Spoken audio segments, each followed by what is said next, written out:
করিম, আজ আকাশটা কেমন যেন মেঘলা হয়ে আছে রে। বাতাসটাও বেশ ঠান্ডা। আমার মন বলছে আজ নদীতে খুব ভালো মাছ পড়তে পারে। তুই জলদি পা চালা, নদীর ওই গভীর অংশটায় আজ আমরা জাল ফেলবো, বুঝলি? হ্যাঁ ভাইজান, আমার মনটাও আজ সকাল থেকে কেমন জানি কুহ কুহ করছে গো। মনে হচ্ছে বড় কোনো মাছ আজ আমাদের জালে ধরা দেবেই দেবে। তুমি চিন্তা করো না, আজ অনেক মাছ নিয়ে তবেই বাড়ি ফিরবো।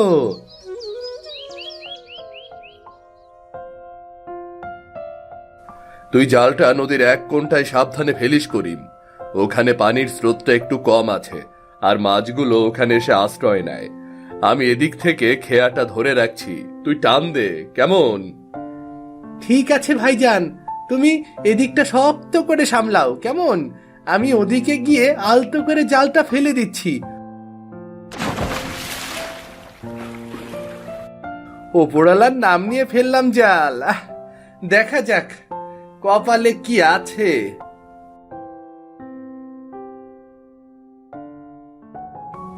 ওরে ভাইজান, দেখো দেখো, এ তো এলাহি কাণ্ড গো।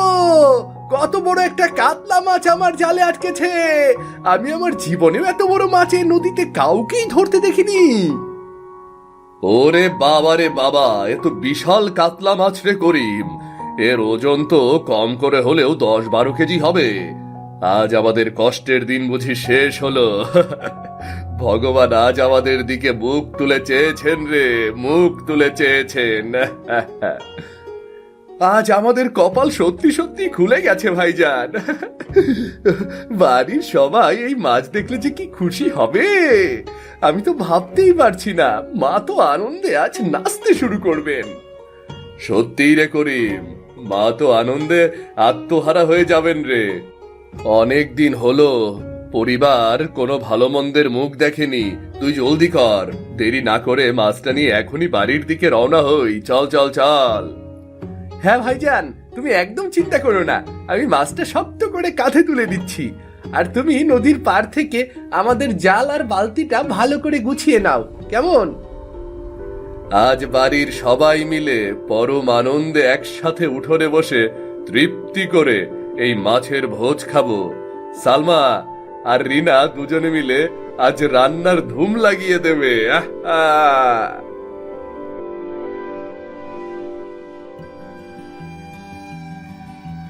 ওরে রফিক, ওরে করিম, তোরা এত বড় মাছ এই রাজপ্রাসাদের মতো নদী থেকে পেলি কোথায় রে বাবা? আমার চোখের দেখায় এত বড় কাতলা মাছ আমি বিগত 20 বছরে ওই গ্রামে দেখিনি। এত বড় কাতলা মাছ দেখে তো আমার চোখেই বিশ্বাস হচ্ছে না। আজ আমি খুব আনন্দ করে মশলা বেটে এই মাছের কালিয়া রান্না করব। বাড়ির সবাই আজ পেট পুড়ে খাবে। রফিক ভাই, তোমার আর করিমের ভাগ্যের তারিফ করতে হয় ভাই। পুরো গ্রামে অলরেডি হইচই পড়ে গেছে এই মাছ নিয়ে। সবাই ঘাটে এসে জটলা পাকাচ্ছে তোমাদের এই মাছের গল্প শোনার জন্য। দেখেছো রহিম ভাই, আজ আমার আর ভাইজানের সারাদিনের ঘাম ঝরানো কষ্টের ফল একদম হাতে নাতে পেয়ে গেছি। আমাদের এই নদীর মাছের স্বাদই আলাদা, তার উপর আবার এত বড়।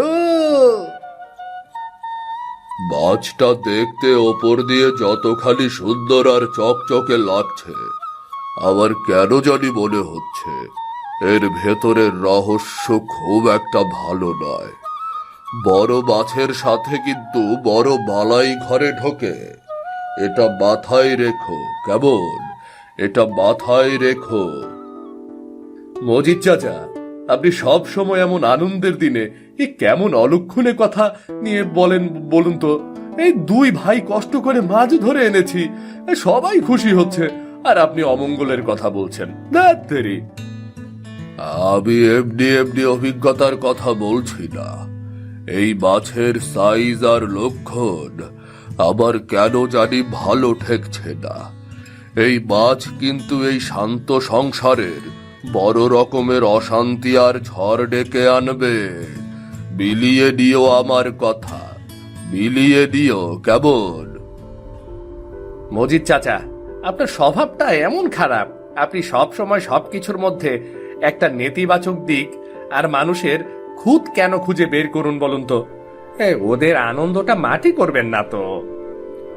আরে তোমরা তো এখন ছোকরা মানুষ, আমার কথার গভীরতা বুঝবে না। যখন সংসারে ভাঙন ধরবে তখন এসে এই বুড়ো মজিদের পা ধরে কাঁদবে। আমি যা বলি হিসেব করেই বলি। চাচা, মিছে মিছি আমাদের মনের ভেতরে একটা ভয় আর কুসংস্কার ধরিয়ে দিচ্ছেন। আমরা দুই ভাই এক মায়ের সন্তান, আমাদের মধ্যে এত সহজে কোনো অশান্তি ঢুকতে পারবে না। আপনি নিশ্চিন্তে থাকুন।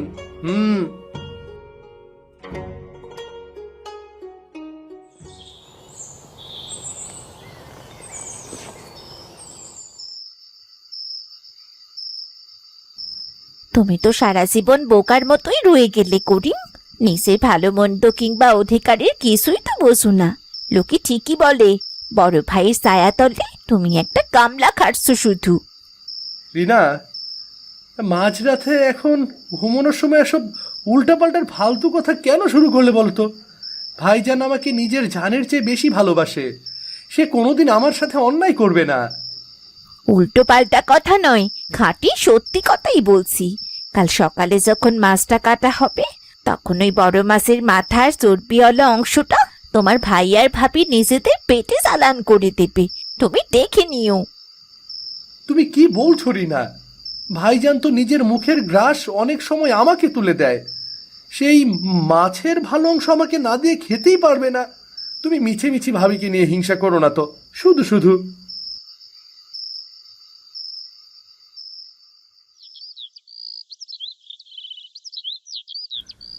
ভাইজান, আমি সারা রাত ভেবে দেখলাম কি, এই বড় মাছটা আজ আমাদের ঘরের ভেতর রান্নার চেয়ে সমান দুই ভাগ করে ফেলা ভালো।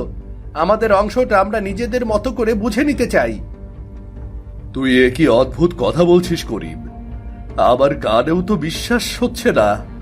আমি তো নিজের কানকেও বিশ্বাস করতে পারছি না। আমরা কি এই এই এই এই এক পরিবারে আলাদা হয়ে গেছি যে সামান্য মাছের জন্য আমাদের ভাগাভাগি করতে হবে? হ্যাঁ হ্যাঁ রে ছোট ভাই, আমরা তো একসাথেই থাকি, একই পাতিলেই প্রতিদিন রান্না হয়, এক টেবিলে বসেই খাবার খাই।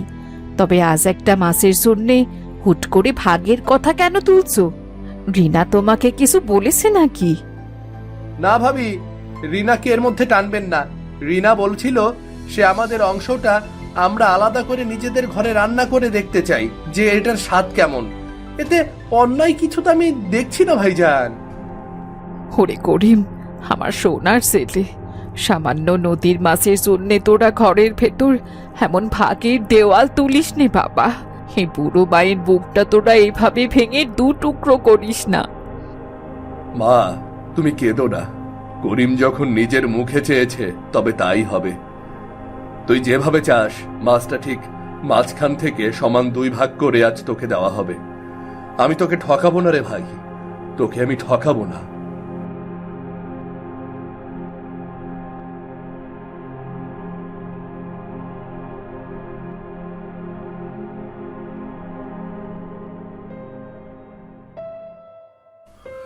করিম বাবা, আমি গতকালই তোমায় ইশারায় বলেছিলাম না যে এই কাতলা মাছ তোমাদের সংসারে বড় ঝামেলা করবে?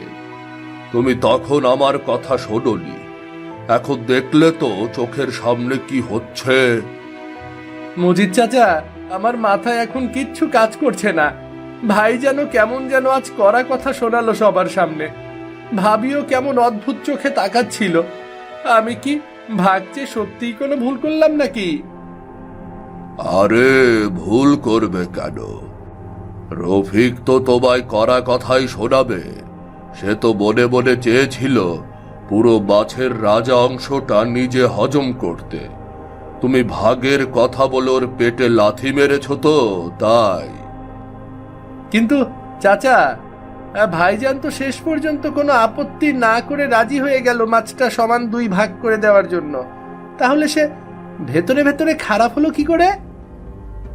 ওরে আমার সহজ সরল ভাতিজা রে, এটা তো সমাজের মানুষকে দেখানোর জন্য লোক দেখানো রাজি হয়েছে।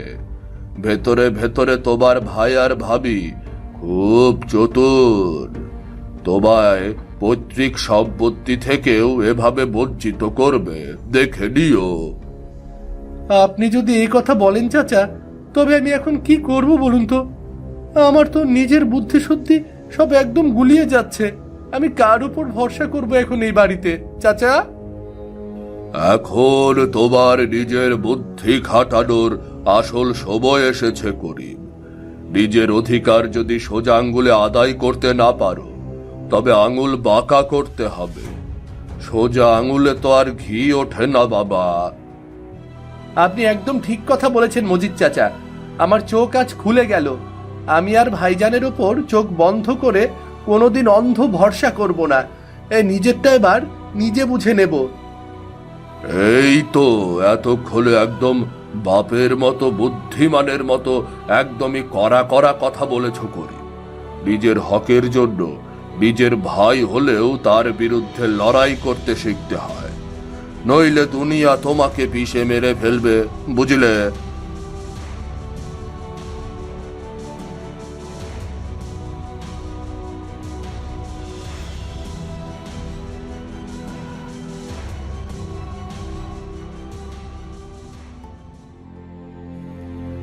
ভাইজান, অনেক হয়েছে, আর নয়। আজ থেকে তোমার আর আমার পথ সম্পূর্ণ আলাদা। আমি এই মুহূর্ত থেকে এই একান্নবর্তী সংসার ভাঙলাম। আমি নিজের মতো আলাদা হাড়ি চড়াবো, আলাদা থাকবো আমি। করিম, তুই একটা নদীর সামান্য মাছের টুকরার জন্য নিজের পেটের ভাইয়ের সাথে বছরের পর বছর এই মধুর সম্পর্কটা এক ঝটকায় ভেঙে দিবি। লোকে শুনলে আমাদের মুখে থুতু দেবে রে ভাই। ওরে করিম, তোরা আমার বুকটা এভাবে জ্যান্ত অবস্থাতেই সাজটা করে দিস নি বাবা। আমি এই বুড়ো মা, তোদের এই ঝগড়া দেখলে আমি কোথায় যাব? কার ঘরে গিয়ে দুমুঠো ভাত মুখে দেব বল তোরা? মা, আপনি সবসময় শুধু আপনার বড় ছেলে আর বড় বউয়ের পক্ষই নেবেন। আমাদের তো কোনো দামই নেই আপনার কাছে। আমরা অনেক অন্যায় সহ্য করেছি এতদিন, আর একটা দিনও এই নরকে একসাথে নয়। ছোট বউ, ছোট ভাই, তোমরা দুজনে একটু শান্ত হও। তোমাদের পায়ে পড়ি, মাছের পুরোটা অংশই তোমরা নিয়ে নিজেদের ঘরে রান্না করো, কিন্তু এই ভরা সংসারটা এইভাবে লক্ষ্মী ছাড়া করো না। ভাবি, কোনো লাভ নেই। আর আমাদের সামনে মায়া কান্না কেঁদে কথা বাড়িয়ে কোনো লাভ নেই। আমি নিজের চূড়ান্ত সিদ্ধান্ত নিয়ে নিয়েছি। আজ থেকে আমাদের রান্না, ঘর দুয়ার সব কিছুই আলাদা। করিম, তুই যদি আমার থেকে আলাদা হয়ে মনে মনে এত বড় শান্তি পাস, তবে সৃষ্টিকর্তা তোকে তাই দিক। কিন্তু মনে রাখিস, তুই আমার নিজের মায়ের পেটের ছোট ভাই। রক্ত কখনো পানি হয় না রে। ভাই শব্দের আসল অর্থ আমি মজিদ চাচার কাছ থেকে খুব ভালো করেই বুঝে গেছি ভাইজান। আর মুখে বড় বড় দয়া দেখাতে হবে না। নিজের রাস্তা দেখো এবার। আমার রাস্তা আমি দেখে নেব।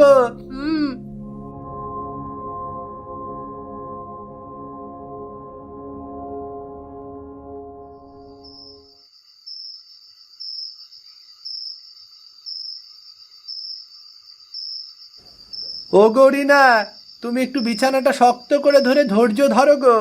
আমি উন্মাদের মতো ভাবছি কি করা যায়। এই ঘোর অমাবস্যার মাঝরাতে আমি গ্রামের কাকি গিয়ে ডাকবো। সবাই তো এখন গভীর ঘুমে আচ্ছন্ন। করিম, আমার পেটের ডান পাশে প্রচন্ড একটা কামড়ানি দিয়ে ব্যথা করছে। আমি আর এক সেকেন্ডও এই ব্যথা সহ্য করতে পারছি না।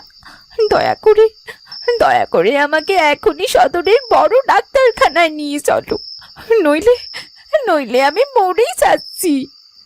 আমি কিভাবে যাবো রিনা? আমার ঘরে তো এই মুহূর্তে একটা কানাকড়িও নেই। মজিদ চাচা তো আজ বিকেলেই আমার কাছ থেকে জরুরি ব্যবসার কথা বলে হাত খরচের সব টাকা নিয়ে গেছে। এখন আমি নিরুপায়।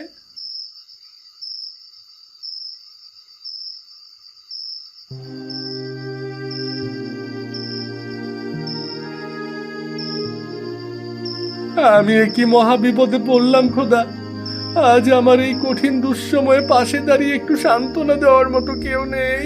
মজিদ চাচার বাড়ি গেলাম, সে তো দরজায় খুললো না আমার জন্য। করিম, জলদি একটা ব্যবস্থা করো। আমার চারপাশে সবকিছু অন্ধকার হয়ে আসছে, চোখের পাতা ঝাপসা হয়ে যাচ্ছে। আমাকে হাত ধরে বাঁচাও করিম। আমি বাঁচতে চাই। আমি এখন কার দরজায় গিয়ে হাত পাতবো? ভাইজানের কাছে গিয়ে যে সাহায্য চাইবো, সেই মুখ আর সম্মান তো আমি নিজের হাতে আগুনে পুড়িয়ে দিয়েছি, ছাই করে ফেলেছি। আমার অহংকারী আজ আমার কাল হলো, আজ আমার কাল হলো।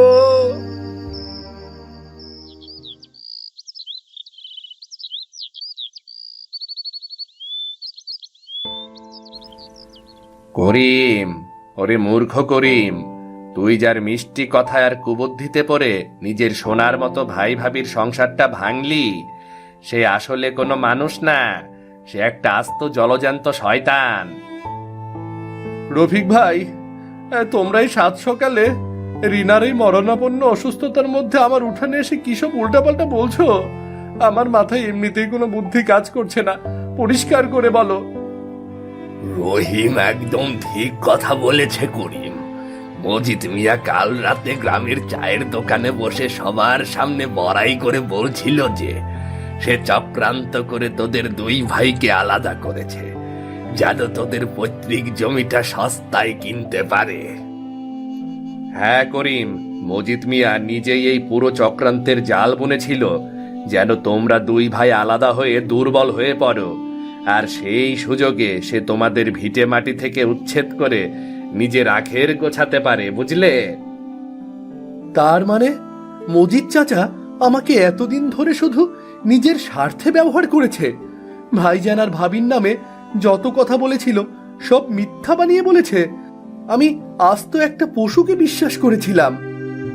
হ্যাঁ বাবা করিম, সে তোদের এই সাজানো সুখের সংসারে হিংসার আগুন লাগিয়ে নিজের পকেট ভারী করতে চেয়েছিল। ঘরের শত্রু বিভীষণকে তুই চিনতে পারিসনি, এটাই তোর জীবনের সবচেয়ে বড় ভুল। আমি নিজের হাতে এ কি মহাপাপ করলাম হে খোদা! নিজের গর্ভধারিণী মা আর বড় ভাইকে আমি একটা লোভী মানুষের কথাই সন্দেহ করলাম। আমার মতো পাপীর আর কোনো ক্ষমা নেই এই দুনিয়ায়, কোনো ক্ষমা নেই।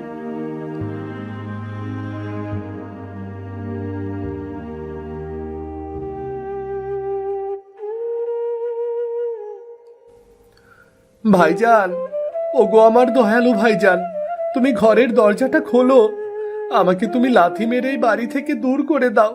আমি কুলাঙ্গার, আমি তোমার এই পবিত্র পায়ে হাত দিয়ে ধরাও যোগ্য নই ভাইজান, হাত দিয়ে ধরার যোগ্য নই।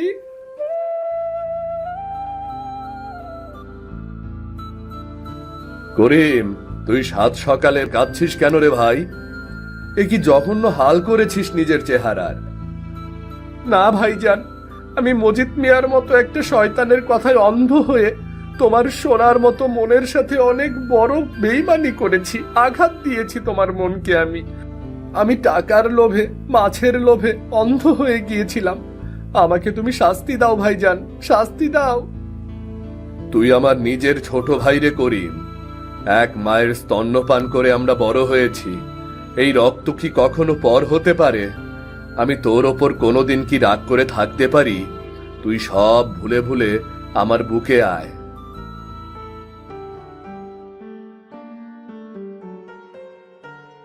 ওরে, আমার ভাঙা বুকে আজ জোয়ার এলো।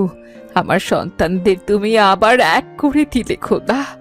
আমার এই ভাঙা কুড়ে ঘর আবার ভালোবাসার স্বর্গে ভরে গেল। আমার আর কোনো ক্ষোভ নেই।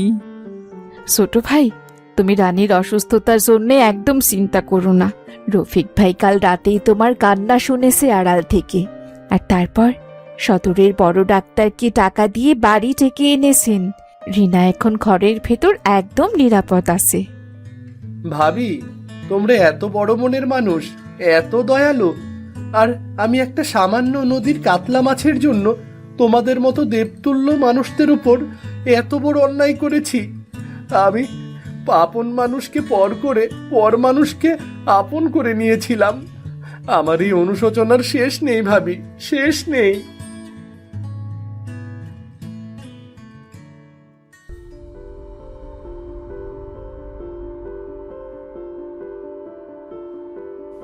হাপা মা, আমার ভেতরের এত বড় ওই মারাত্মক লোভ আর ঈর্ষের কারণে আজ এত বড় একটা অঘটন ঘটে গেল।